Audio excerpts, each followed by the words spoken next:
Alam nyo ba mga kagalang-galang na kongresista, Abante at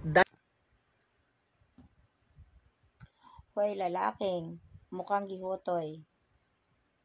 Alam mo ba, matagal na talaga kita gustong i-gams to gams.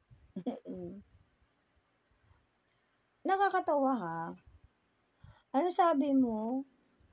Na hindi lang 40 vloggers ang gustong murahin ang nasa Tricom. Alam mo din ba na hindi lang ako ang gustong makipag-gams to gams sa'yo at ipitin na yung lapay mo. Anak ng kuba ka. Ang sinabi mo, wala nang ginawa yung Tricom na imbis pa unlarin ang Pilipinas. Bakit hindi mo matanong-tanong yung Ruben Padilla nyo? Oo. Yung Marcoleta mong nagbububunak. Oo. At yung pulong nyo, ha? Na kung hindi nagbubutas ng upuan, nag-a-absent. Oo. Kaloka ka. Magkaliwanagan nga tayo. Fine. Murahin mo ang Tricom. Marap ka sa kanila. Hindi yung nag-e-eme ka. Dami mong alam, ah. Oo. Kala, ganito. Hoy, baba, lalaking murag, lalaking sip-onon.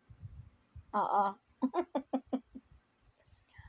Alam mo ba na hindi lang ako ang gustong ipitin yung labay mo?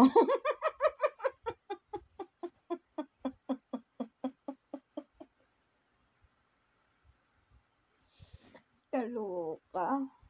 Maigi pa mag-focus ka na lang kung saan yung, ano ba yun, yung online business mo.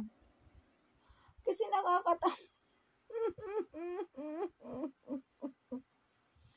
Alam mo ba,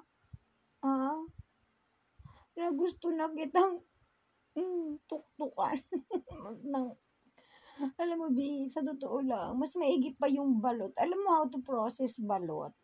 O, diba? Sisipit-sipitin yan sa para araw-araw. Yung papatinagin mo ko, okay ba? Tapos, ayun, tatabi mo. Oo, diba? Lalagyan mo ng, alam mo yun, at ang daming proseso, papakuluan, ganun-ganun, hanggang sa maging 18 days, 2 days. O, magtanong tayo sa pateros para, pero kunting asin lang at may kunting suka. Yung kumakain ng balot, nalalasahan na nila, may laman na, kumbaga, may nutrients na. Ikaw na alugnat lahat-lahat nga ngers. Wala, Bi. Oo, ending gusto pa rin kitang ipitan ng lapay. Sige nga, challenge. Sumarap ka nga.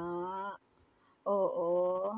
Huwag kang umasa dun sa mga pinasa sa Supreme Court dahil hanggat walang ine-eme ang Supreme Court, nandyan pa rin kayo. Sasagot ka pa rin, Bibi Labs, sa Kongreso, sa Tricom. At challenge ko sa'yo, sa harapan mismo nung mga kinukuda mo si Abante at si Dan Fernandez, doon mo sabihin na alam niyo ba na hindi lang 40 vloggers ang gustong mumura sa inyong mo? Dapat ganun, Be. Kasi ako, kung papatawag ako, oo, na kunyari ako yung nag-fake news peddler na kagaya nyo, chance ko na yun, mamura, na mga munga mo ko yung mga galit ako. Dapat ganun. Ipagbunyi ang kagalit mo. Kasi you have the right to do so. You are, di ba? Pumunta-punta nga sila Joey dyan sa Supreme Court kasi abridging the freedom of expression. Abridge sa inyo mga ikog. Alam mo, pareho, yung kaibahan ng ngipin natin, akin, 1 seat apart. Iyon naman overlapping, pero pwede tayo mag-gums to gums.